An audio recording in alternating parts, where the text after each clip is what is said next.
ॐ सोमनाथाय नमः।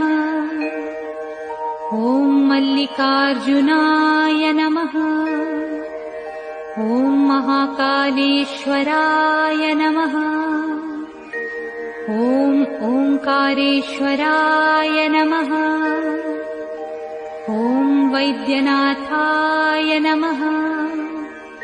ॐ भीमशंकराय नमः। ॐ रामेश्वराय नमः।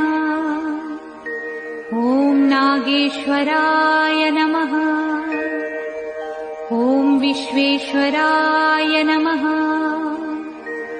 ॐ त्र्यंबकेश्वराय नमः।